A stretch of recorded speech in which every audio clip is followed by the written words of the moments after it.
My dear students, welcome to Learn Easy YouTube channel. Like, share and subscribe. ಆತ್ಮೀಯ ವಿದ್ಯಾರ್ಥಿಗಳೇ ವಿದ್ಯಾರ್ಥಿನಿಯರೇ, ನಮ್ಮ learn easy YouTube ಚಾನಲಿನ ಹೊಸ ವಿಡಿಯೋಗೆ ತಮಗೆಲ್ಲ ಸ್ವಾಗತ. ಆತ್ಮೀಯ ವಿದ್ಯಾರ್ಥಿಗಳೇ ವಿದ್ಯಾರ್ಥಿನಿಯರೇ, ನಮ್ಮ ಲರ್ನ್ ಈಜಿ ಯೂಟ್ಯೂಬ್ ಚಾನಲ್ನಿಂದ ಈಗಾಗಲೇ ಇದೇ ಜನವರಿ 21ರಂದು ನಡೆದಂಥ ಇಡೀ ರಾಜ್ಯಾದ್ಯಂತ ನಡೆದಂಥ ಡಿಸ್ಟಿಕ್ ವೈಸ್ ಪ್ರಿಪ್ರೇಟರಿ ಎಕ್ಸಾಮಿನೇಷನ್ನ ಕ್ವಶನ್ ಪೇಪರ್ಗಳನ್ನು ಬಿಡಿಸುವಂಥ ಪ್ರಯತ್ನವನ್ನು ನಾವು ಮಾಡ್ತಾಯಿದ್ದೀವಿ. ಈಗಾಗಲೇ ಗದಗ ಜಿಲ್ಲೆ ಮತ್ತು ಧಾರವಾಡ ಜಿಲ್ಲೆಯನ್ನು ಮುಗಿಸಿ ಈ ವಿಡಿಯೋದಲ್ಲಿ ಜಿಲ್ಲಾ ಪಂಚಾಯತಿ ವಿಜಾಪುರದ ಪ್ರಶ್ನೆ ಪತ್ರಿಕೆಯನ್ನು ಬಿಡಿಸುವಂತಹ ಒಂದು ಸಣ್ಣ ಪ್ರಯತ್ನವನ್ನು ನಾವೀಗ ಮಾಡೋಣ. ಜಿಲ್ಲಾ ಪಂಚಾಯತಿ ಬಿಜಾಪುರ, ಜಿಲ್ಲಾ ಶಿಕ್ಷಣ ಮತ್ತು ತರಬೇತಿ ಸಂಸ್ಥೆ Bijapur, SSLC preparatory examination 2024 and 25. ಇಲ್ಲಿ ಮೊದಲನೇ ಪ್ರಶ್ನೆಯನ್ನು ನೋಡೋಣ. ಮೊದಲನೇ ಪ್ರಶ್ನೆ ಕ್ವಶನ್ ಟ್ಯಾಗಿಗೆ ಸಂಬಂಧಪಟ್ಟಂಗಿದೆ. Children hardly watch horror movies ಅಂತ ಕೇಳ್ಯಾರ. ಇಲ್ಲಿ 4 ಆಪ್ಷನ್ಗಳನ್ನು ಕೊಟ್ಟಾರ. ಚಿಲ್ಡ್ರನ್ ಅಂದ್ರೆ ಅವರು third person plural number they ಆಗ್ತಾರೆ. ಇಲ್ಲಿ ಯಾವುದೇ ರೀತಿಯ ಟು ಬಿ ಫಾರ್ಮ್ಗಳಿಲ್ಲ, ಹೀಗಾಗಿ ಟು ಡು ಎಂಬ ಕ್ರಿಯಾಪದವನ್ನು ತೆಗೆದುಕೋಬೇಕು. ಮತ್ತು ಕೊಟ್ಟಿರುವಂಥ ವಾಕ್ಯ ಅಫರ್ಮೇಟಿವ್ ಇರೋದರಿಂದ ಕ್ವಶನ್ ಟ್ಯಾಗನ್ನು ನೆಗೆಟಿವ್ ಮಾಡೋ ಸಲುವಾಗಿ ನಾಟ್ ಹಚ್ಚಬೇಕು. ಡೋಂಟ್ ದೇ ಸರಿಯಾದ ಉತ್ತರ ಆಪ್ಷನ್ ಎ ಡೋಂಟ್ ದೇ ಅಂತ ಬರೆದುಬಿಟ್ರೆ ಅದು ನಿಮಗೆ ಸರಿಯಾದ ಉತ್ತರ ಆಗುತ್ತೆ. ಇನ್ನು ಎರಡನೇ ಪ್ರಶ್ನೆ, ಅಲ್ಲಿ ಒಂದು ಕನ್ವರ್ಸೇಷನ್ ಐತಿ.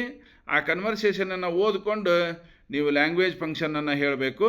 ಸುರೇಶ್ ಮತ್ತು ರಾಜೇಶ್ವರ ನಡುವೆ ಸಂಭಾಷಣೆ ನಡೀತಾ ಇದೆ. ಸುರೇಶ್ ಹೇಳ್ತಾ ಇದ್ದಾರೆ ನೋಡ್ರಿ, hello Rajesh, can you please help me by giving your English notes ಅಂತ ಸುರೇಶ್ ಕೇಳ್ತಾ ಇದ್ದಾನೆ.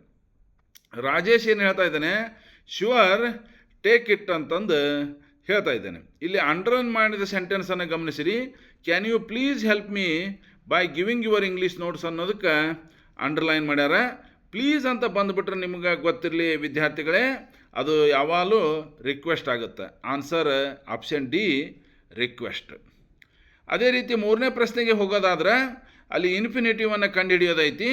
ಹರೀಶ್ ಮತ್ತು ಪ್ರತೀಕರ ನಡುವೆ ಸಂಭಾಷಣೆ ನಡೀತಾ ಇದೆ. Hi Prateek, have you completed your assignment ಅಂತಂದು ಹರೀಶ್ ಕೇಳ್ತಾ ಇದ್ದಾನೆ. ಪ್ರತೀಕ್ ಏನು ಹೇಳ್ತಾ ಇದ್ದಾನೆ, no Harish, I have not completed yet, I want to complete it tomorrow ಅಂತ ಹೇಳಿದ. ಇಲ್ಲಿ ನಿಮಗೆ 4 ಆಪ್ಷನ್ಗಳನ್ನು ಕೊಟ್ಟಾರೆ. ಅದರೊಳಗೆ ಯಾವುದು ಸರಿಯಾದ ಇನ್ಫಿನಿಟಿವ್ ಅಂತ ಕೇಳ್ಯಾರ. ಇದಕ್ಕೆ ಸರಿಯಾದ ಉತ್ತರ ಆಪ್ಷನ್ ಸಿ ಟು ಕಂಪ್ಲೀಟ್. ಯಾವಾಗಲೂ ಕ್ರಿಯಾಪದದ ಹಿಂದೆ ಟು ಅನ್ನು ಗಮನಿಸಬೇಕು. ಅದು ಏನಾಗಿರ್ತೈತಿ, ಇನ್ಫಿನಿಟಿವ್ ಆಗಿರ್ತೈತಿ. ಇನ್ನು 4ನೇ ಪ್ರಶ್ನೆಗೆ ಹೋಗೋದಾದ್ರೆ ಅಲ್ಲಿ ಕೂಡ ಒಂದು ಕನ್ವರ್ಸೇಷನನ್ನು ನೋಡ್ಬೇಕು ನೀವು. ಅದು ಇಫ್ ಕ್ಲಾಸಿಗೆ ಸಂಬಂಧಪಟ್ಟಂಗಿದೆ. ಪೇಷಂಟ್ ಏನು ಹೇಳ್ತಾನೆ, ಡಾಕ್ಟ್ರನ್ನ ಭೇಟಿ ಯಾಕೆ ಹೋಗ್ಯಾನ, ಗುಡ್ ಮಾರ್ನಿಂಗ್ ಅಂತ ಹೇಳಿದ. ಡಾಕ್ಟ್ರು ಕೂಡ good morning, please take your seat ಅಂತ ಹೇಳಿದರು. ಪೇಷಂಟ್ ಏನು ಹೇಳಿದ, sir I have severe chest pain ಅಂತ ಹೇಳಿದ. Doctor do you have any earlier reports with you ಅಂತ ಕೇಳಿದಾಗ ಪೇಷಂಟ್ ಏನು ಹೇಳ್ತಾ ಇದ್ದ ನೋಡ್ರಿ, yes sir but I forgot them to bring ಅಂತ. ಅದಕ್ಕೆ ಡಾಕ್ಟ್ರ್ ಹೇಳ್ತಾ ಇದ್ದಾರೆ, if you had brought them it dash helped me lot ಅಂತ.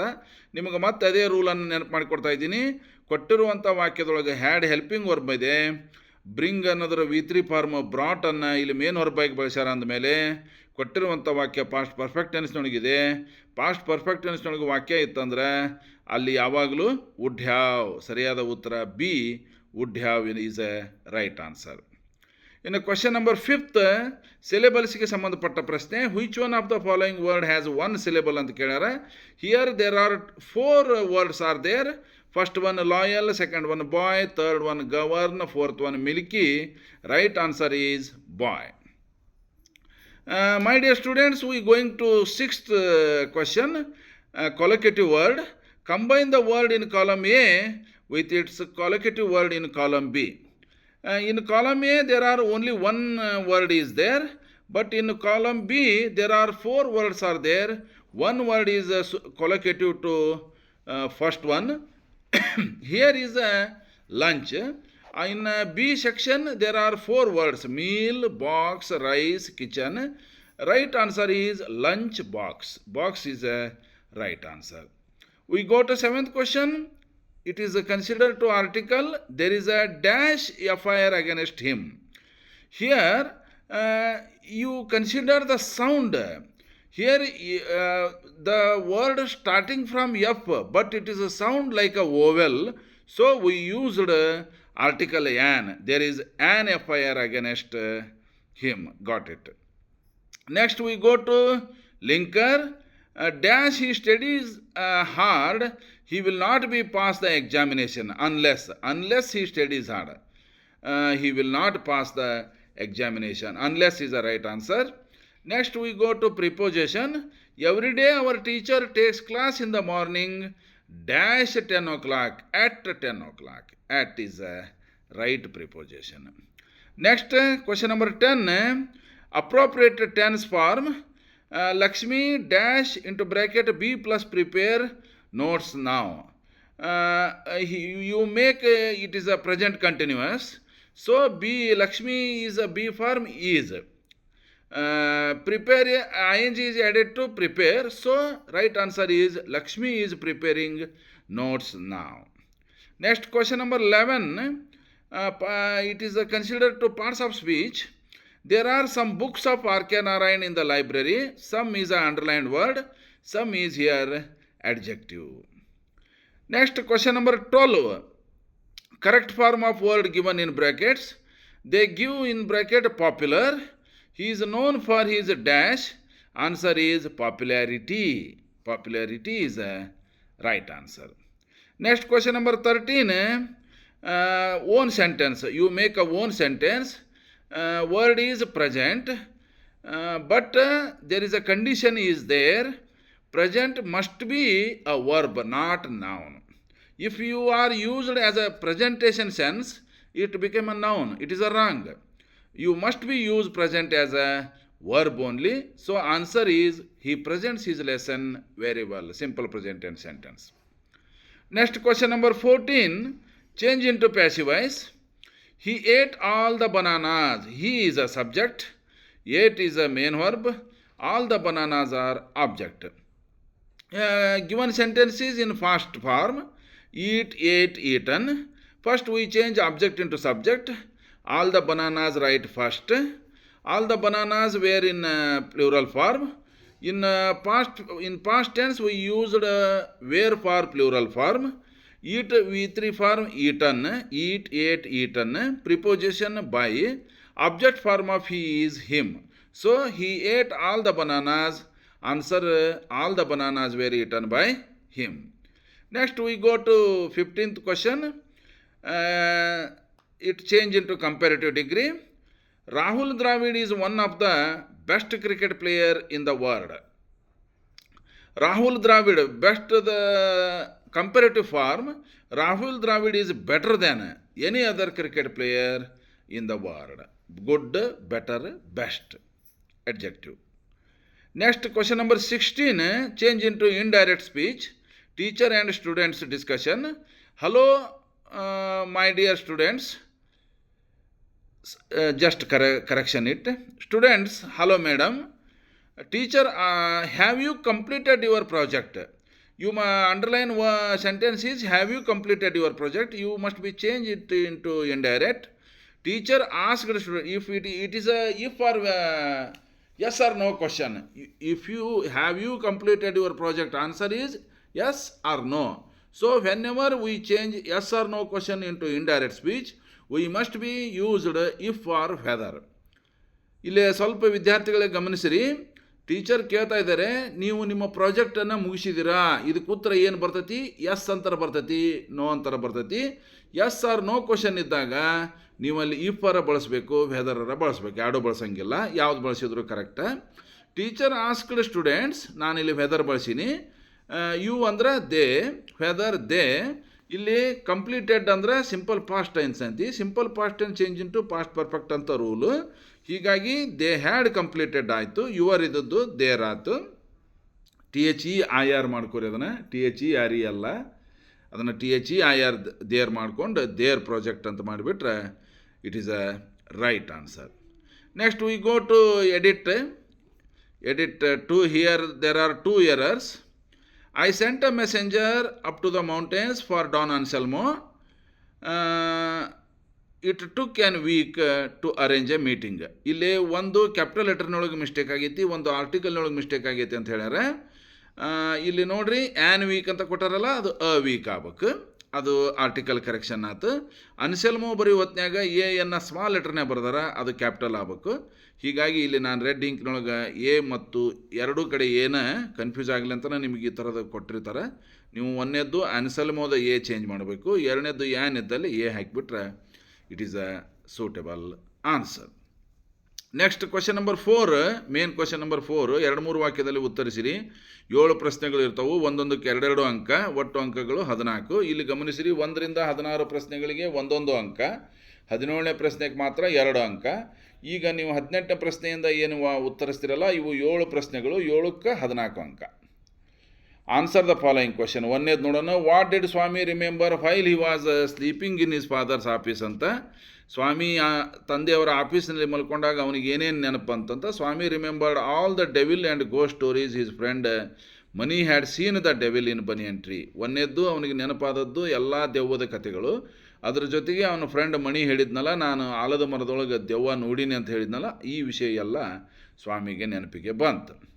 ಇನ್ನು ಮಹಾತ್ಮ ಗಾಂಧಿ ಮತ್ತು doctor Ambedkar, B R Ambedkar ಪಾಠದಿಂದ ಆಯ್ಕೆ ಮಾಡಿಕೊಂಡಾರ. ನಾನು ಭಾಳ ಸಲ ಹೇಳೀನಿ, ಅಂಬೇಡ್ಕರ್ ಪಾಠದಿಂದ 2 ಅಂಕದ ಪ್ರಶ್ನೆಗಳು ಡೆಫಿನೆಟ್ ಅದು. ಈ ಕ್ಯಾಸ್ಟ್ ಸಿಸ್ಟಮನ್ನು ಹೋಗಲಾಡಿಸಲಿಕ್ಕೆ ಗಾಂಧೀಜಿ ಮತ್ತು ಅಂಬೇಡ್ಕರ್ ಅವರು ಯಾವ ರೀತಿ ಪ್ರಯತ್ನ ಮಾಡಿದರು ಅಂತೇಳಿ. They involved every person so that no one can feel discriminated. ಯಾರು ಯಾರನ್ನೂ ಭೇದ ಭಾವದಿಂದ ಕಾಣಬಾರ್ದು ಅಂತ ಹೇಳಿದರು. Equal rule for every caste of society.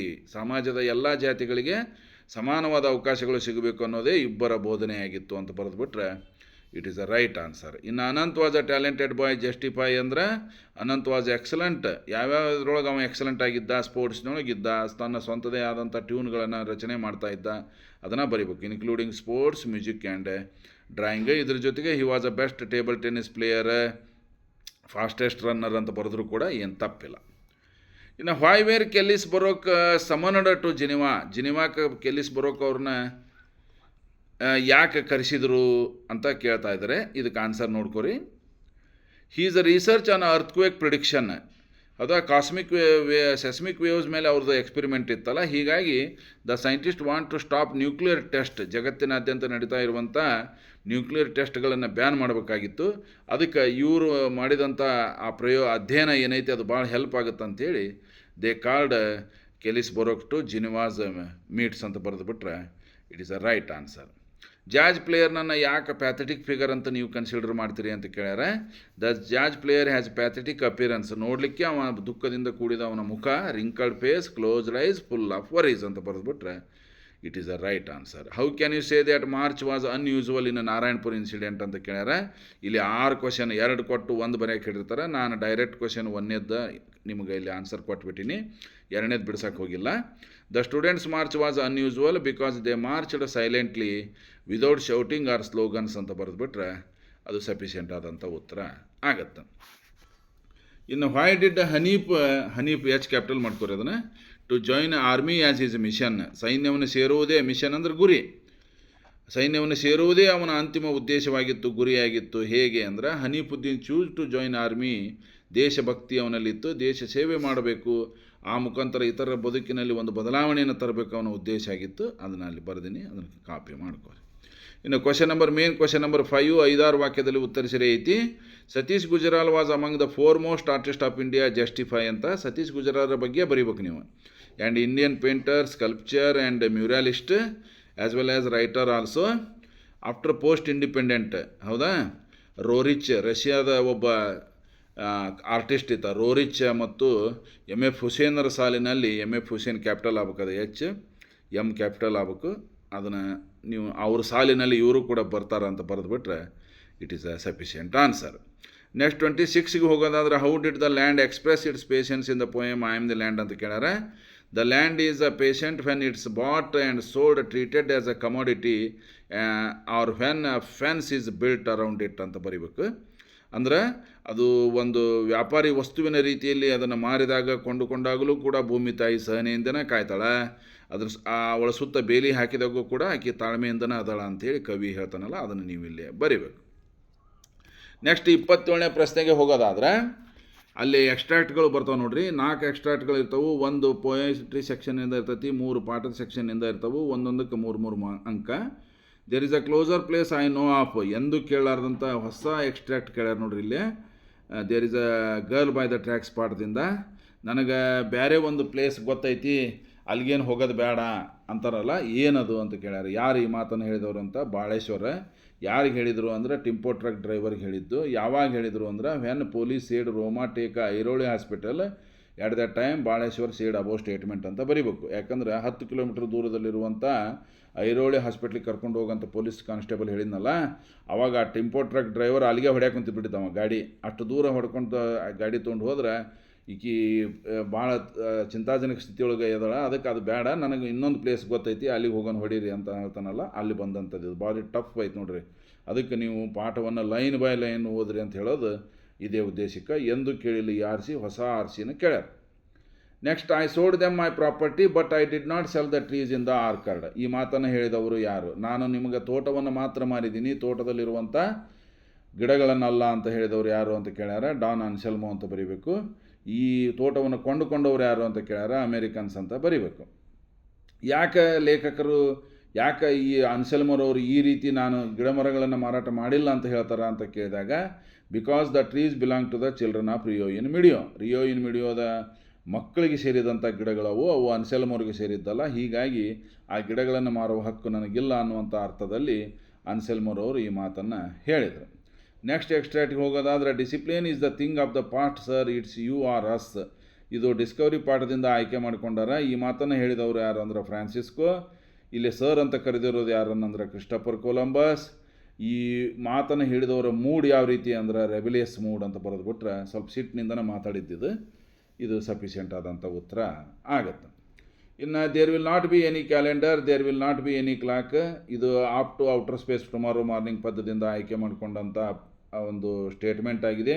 ಈ ಮಾತನ್ನು ಹೇಳಿದವರು ಯಾರು ಅಂತ ಕೇಳ್ಯಾರ. Norman Nicholson. ಯಾರಿಗೆ ಹೇಳಿದರು ಅಂದ್ರೆ ಫ್ರೆಂಡ್ಸ್ ಆ್ಯಂಡ್ ವೆಲ್ ವಿಷರ್ಸ್ ಅಂತ ಹೇಳಿ ಬರೆದುಬಿಟ್ರೆ ಅದಕ್ಕೆ. ಮತ್ತು ಯಾಕೆ ಈ ರೀತಿ ಸ್ಪೀಕರ್ ಹೇಳ್ತಾರೆ ಸಿ ಅಂದರೆ because he is in space. ಅವರು ಬಾಹ್ಯಾಕಾಶದಲ್ಲಿ ಇರೋದರಿಂದ ಅಲ್ಲಿ ಯಾವುದೇ ರೀತಿಯ ಕ್ಯಾಲೆಂಡರ್ಗಳು ಗಡಿಯಾರಗಳು ಇಲ್ಲ ಅಂತ ಹೇಳ್ತಾರೆ. ಇನ್ನು ವಿದ್ಯಾರ್ಥಿಗಳ ಇಲ್ಲಿ ಗಮನಿಸ್ರಿ, 31ನೇ ಪ್ರಶ್ನೆ ಇಲ್ಲೇ ಪ್ರೊಫೈಲ್ ರೇಟಿಂಗ್ ಸಂಬಂಧಪಟ್ಟಂಗೆ ಇದೆ. ರಾಹುಲ್ ದ್ರಾವಿಡ್ ಡಿಸ್ಕ್ರಿಪ್ಷನ್ ಬಾಕ್ಸ್ನೊಳಗೆ ಅದನ್ನು ಹಾಕಿನಿ. 7ನೇ ಮೇನ್ ಕ್ವಶನ್ ನಂಬರ್ 7 ಮತ್ತು ಕಂಟಿನ್ಯೂ ಕ್ವಶನ್ ನಂಬರ್ 31 ಐತಿ. ಇದು ಧಾರವಾಡ ಡಿಸ್ಟಿಕ್ಕಿನ ಕ್ವಶನ್ ಪೇಪರ್ನಾಗೂ ಸೇಮ್ ಕ್ವಶನ್ ಬಂದಿತ್ತು. ಹೀಗಾಗಿ ನೀವು ಅದನ್ನು ಅಲ್ಲಿ ರೆಫರ್ ಮಾಡ್ಕೊರಿ ಅಂತ ಹೇಳ್ತಾ, 32ನೇ ಪ್ರಶ್ನೆ ಡೆವಲಪ್ ದಿ ಸ್ಟೋರಿ ಐತಿ. ಆ ಕತೆ ಕೇಳಿರ್ತಿಲ್ಲ, ನೀವು ಅದನ್ನು ನೋಡ್ಕೋಬೇಕು. ಇದೇ ಕತೆ ಬರ್ತೈತೆ ಅಂತ ಹೇಳೋಕ್ಕಾಗಲ್ಲ. ಇನ್ನು ಪಿಕ್ಚರ್ ಡಿಸ್ಕ್ರಿಪ್ಷನ್ ನಾವಿಲ್ಲಿ ಕೊಡೋಕ್ಕಾಗಲ್ಲ, ಹೀಗಾಗಿ ಅದನ್ನು ಬಿಟ್ಟಿವಿ. ಇನ್ನು 34ನೇ ಪ್ರಶ್ನೆಗೆ ಹೋಗೋದಾದ್ರೆ ಅದು ಕಂಠಪಾಠಕ್ಕೆ ಸಂಬಂಧಪಟ್ಟಂಗೆ ಇದೆ. ನಿಮಗೆ ಈಗಾಗಲೇ ಹೇಳಿನಿ, ಕ್ವಾಲಿಟಿ ಆಫ್ ಮರ್ಸಿ ಅಥವಾ ಬ್ಲೈಂಡ್ ಬಾಯ್ ಮೇಲೆ ಅದನ್ನು ಕೇಳಿರ್ತಾರೆ. ಹೀಗಾಗಿ ಅದನ್ನು ನೀವು ಅಲ್ಲಿ ಬೈಹ್ಯಾಟ್ ಮಾಡಿರ್ತೀರಲ್ಲ, ನಿಮಗೆ ಯಾವ್ದು ಪರ್ಫೆಕ್ಟ್ ಐತಿ ಅದನ್ನು ಒಂದು ಬರೆದುಬಿಟ್ರೆ ಆಯಿತು. ಇನ್ನು 35ನೇ ಪ್ರಶ್ನೆ ಗುಬ್ಬಿಯ ಕಥೆ ಐತಿ. ಅದನ್ನು ಸ್ವಲ್ಪ ಓದ್ಕೊಂಡ್ಬಿಟ್ರೆ ಅದ್ರ ಮೇಲೆ 2 ಪ್ರಶ್ನೆ ಬರ್ತಾವೆ, ಅದನ್ನು ಉತ್ತರ ಬರೆದುಬಿಟ್ರೆ ಅದು ಹಾಕಿರ್ತೈತಿ. ಇನ್ನು 36ನೇ ಪ್ರಶ್ನೆಯನ್ನು ನಾ ಬಿಡಿಸೀನಿ. My grandmother was a genius say the poet justify ಅಂತೇಳಿ ಅದನ್ನು ಉತ್ತರವನ್ನು ನೋಡ್ಕೋರಿ. 6 ರಿಂದ 8 ಸಾಲುಗಳಷ್ಟು ಬರಿಬೇಕು. 4 ಅಂಕದ ಪ್ರಶ್ನೆ ಇರ್ತೈತಿ. ಇನ್ನು ಇಲ್ಲಿ 3 ಆಪ್ಷನ್ಗಳು ಇರ್ತಾವೆ. ಸಾಂಗ್ ಆಫ್ ಇಂಡಿಯಾದ ಮೇಲೆ ಕೂಡ ಒಂದು ಲಾಂಗ್ ಕ್ವೆಶನ್ನು, ಅಥವಾ how can you say that life of sailor was in great danger of the in context with the poet ballad of the tempest ಅಂತ ಕೇಳ್ಯಾರ, ಅಥವಾ summarise the poem song of India ಅಂತ ಕೇಳ್ಯಾರ. ಅವನು 2 ನೀವು refer ಮಾಡ್ಕೊರಿ ಅಂತ ಹೇಳ್ತಾ, ನಾನು my grandmother was a genius ಅನ್ನೋದನ್ನು ಮಾತ್ರ ನಿಮಗೆ ಇಲ್ಲಿ ಉತ್ತರ ತೋರಿಸೀನಿ. ಅದೇ ರೀತಿ ಎಸ್ಸೆ ಬರೆಯೋದಾದರೆ ಇಂಪಾರ್ಟೆನ್ಸ್ ಆಫ್ ಯೋಗ ಅಂತ ಕೇಳ್ಯಾರ, ಯೂಸ್ ಆಫ್ ಮೊಬೈಲ್ ಅಂತ ಕೇಳ್ಯಾರ, ವಾಟರ್ ಪೊಲ್ಯೂಷನ್ ಅಂತ ಕೇಳ್ಯಾರ. ನಾವು ಈಗಾಗಲೇ 62 ವಿಡಿಯೋಗಳನ್ನು ನಮ್ಮ ಯೂಟ್ಯೂಬ್ ಚಾನಲ್ನಲ್ಲಿ ಅಪ್ಲೋಡ್ ಮಾಡೀವಿ. ಯಾರು ಫಸ್ಟ್ ಟೈಮ್ ನಮ್ಮ ಯೂಟ್ಯೂಬ್ ಚಾನಲನ್ನು ನೋಡ್ತಾ ಇದ್ದೀರಿ ಕೂಡಲೇ ಸಬ್ಸ್ಕ್ರೈಬ್ ಮಾಡ್ಕೊರಿ ಅಂತ ಹೇಳ್ತಾ, ಯಾಕಂತಂದರೆ ಈಗಾಗಲೇ ಸುಮಾರು 88,000ಕ್ಕಿಂತ ಹೆಚ್ಚು ವೀಕ್ಷಣೆ ಪಡೆದಿರುವಂಥ ನಮ್ಮ ಯೂಟ್ಯೂಬ್ ಚಾನಲ್. ಇಲ್ಲಿ ನಿಮಗೆ ಇಂಗ್ಲೀಷ್ ಗ್ರಾಮರ್ಗೆ ಸಂಬಂಧಪಟ್ಟಂಥ ವಿಷಯಗಳು ಸಿಗ್ತಾವೆ, ಲೆಸನ್ನಿಗೂ ಸಂಬಂಧಪಟ್ಟಂಗೆ, ಪೊಯೆಟ್ರಿ ಸೆಕ್ಷನ್ಗೆ ಸಂಬಂಧಪಟ್ಟಂಗೆ ಇರ್ತೈತಿ, 9ನೇ ಕ್ಲಾಸಿಗೆ ಸಂಬಂಧಪಟ್ಟಂಗೆ ಇರ್ತೈತಿ.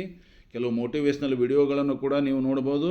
ಅದರ ಜೊತೆಗೆ PUC ಸೆಕೆಂಡ್ ಇಯರ್ ರಾಜ್ಯಶಾಸ್ತ್ರಕ್ಕೆ ಸಂಬಂಧಪಟ್ಟಂಥ ವಿಡಿಯೋಗಳನ್ನು ಕೂಡ ನಾವು ಹಾಕಿವಿ. ಓನ್ಲಿ ಇದು ಎಜುಕೇಷನ್ ಪರ್ಪಸ್ ಚಾನಲ್ ಆಗಿರೋದ್ರಿಂದ ಕೂಡಲೇ ಸಬ್ಸ್ಕ್ರೈಬ್ ಮಾಡಿಕೊಡ್ರಿ ಅಂತ ಕೇಳ್ತಾ, ಇನ್ನು ಒಂದು ಆಫೀಷಿಯಲ್ ಲೆಟ್ರ್ ಮತ್ತು ಒಂದು ಪರ್ಸ್ನಲ್ ಲೆಟ್ರ್ ಐತಿ. ಅಫಿಷಿಯಲ್ ಲೆಟರ್ ನೋಡ್ರಿ. Write a letter to manager of State Bank of India requesting him or her to open new SB account ಅಂತ. ಹೊಸ ಉಳಿತಾಯ ಖಾತೆಯನ್ನು ಮಾಡಬೇಕಾಗಿತ್ತು ನೀವು, ಅದಕ್ಕೆ ಬ್ಯಾಂಕ್ ಮ್ಯಾನೇಜರ್ಗೆ ಒಂದು ರಿಕ್ವೆಸ್ಟಿಂಗ್ ಲೆಟರ್ ಬರೀರಿ ಅಂತ ಕೇಳ್ಯಾನ. ಅಥವಾ ಬ್ಯಾಡಪ್ಪ ಪರ್ಸ್ನಲ್ ಲೆಟರ್ ಬರೆಯೋದಾದ್ರೆ, imagine you are Prerana or Prajwal 10th standard government high school, write a letter to your father. ನಿಮ್ಮದು ಅಭ್ಯಾಸದ ಪ್ರಿಪ್ರೇಷನ್ ಇದನ್ನು ನಾವು ಬಿಡಿಸಿ ಹಾಕಿವಿ ನೋಡ್ರಿ, ನಮ್ಮ ವಿಡಿಯೋದಾಗ ಐತಿ. About the preparation of your study for the annual examination ಅಂತ ಕೇಳ್ಯಾನ. ಇದು ಕೂಡ ನಮ್ಮ ವಿಡಿಯೋದಲ್ಲಿ ಲಭ್ಯ ಐತಿ, ಅದನ್ನು ರೆಫರ್ ಮಾಡಿರಿ ಅಂತ ಹೇಳ್ತಾ ಈ ವಿಡಿಯೋ ನಿಮಗೆ ಭಾಳಷ್ಟು ಹೆಲ್ಪ್ ಆಗ್ಬೋದು. ಮತ್ತು ನಮ್ಮ ಮುಂದಿನ ದಿನಗಳಲ್ಲಿ ನಾವು ಚಿಕ್ಕೋಡಿ ಮತ್ತು ಬಾಗಲಕೋಟೆ ಜಿಲ್ಲೆಯ ಪ್ರಶ್ನೆ ಪತ್ರಿಕೆಗಳನ್ನು ಬಿಡಿಸೋರದೀವಿ, ಅವನು ಕೂಡ ರೆಫರ್ ಮಾಡಿರಿ. ಇಲ್ಲಿ ನಮ್ಮ ಶಿಕ್ಷಣ ಇಲಾಖೆಯ ಆಯುಕ್ತರ ಆಶಯವನ್ನು ನೀವು ಗಮನಿಸಿರಿ. ಏನಪ್ಪ ಅಂತಂದ್ರೆ 30 ಜಿಲ್ಲೆಯೊಳಗೆ ಬೇರೆ ಬೇರೆ ರೀತಿಯ ಕ್ವಶನ್ ಪೇಪರ್ಗಳನ್ನು ಕೊಟ್ಟು ಅವರು ಅಲ್ಲಿ ಪ್ರಿಪ್ರೇಟರಿ ಎಕ್ಸಾಮನ್ನು ನಡೆಸಿಬಿಟ್ರೆ ಮಕ್ಕಳಿಗೆ 30 ಕ್ವಶನ್ ಪೇಪರ್ಗಳು ಲಭ್ಯಕ್ಕವು ಇದೇ ವರ್ಷದ್ದು ಅನ್ನುವಂಥ ಉದ್ದೇಶದಿಂದ ಡಿಸ್ಟ್ರಿಕ್ಟ್ ವೈಸ್ ಪ್ರಿಪ್ರೇಟರಿ ಕ್ವಶನ್ ಪೇಪರನ್ನು ನಡೆಸೋಕೆ ಹೇಳ್ಯಾರ. ಹೀಗಾಗಿ ಎಷ್ಟು ಸಾಧ್ಯ ಆಗುತ್ತೋ ಅಷ್ಟು ಕ್ವಶನ್ ಪೇಪರ್ಗಳನ್ನು ನಾವು ಬಿಡಿಸ್ಲಿಕ್ಕೆ ಪ್ರಯತ್ನ ಮಾಡ್ತೀವಿ. ನೀವು ಕೂಡ ಅವುಗಳನ್ನು ಫಾಲೋ ಮಾಡಿರಿ, ಬಿಡಿಸ್ರಿ. ಮುಂದಿನ ಪರೀಕ್ಷೆಯಲ್ಲಿ ಚೆನ್ನಾಗಿ ರಾಜ್ಯ ಮಟ್ಟದ ಪ್ರಿಪ್ರೇಟರಿ ಎಕ್ಸಾಮ್ನಲ್ಲಿ ಒಳ್ಳೆಯ ಅಂಕಗಳನ್ನು ಗಳಿಸ್ರಿ ಅಂತ ಹೇಳ್ತಾ ಈ ವಿಡಿಯೋವನ್ನು ಇಲ್ಲಿಗೆ ಮುಗಿಸ್ತಾ ಇದ್ದೀನಿ. Thank you very much.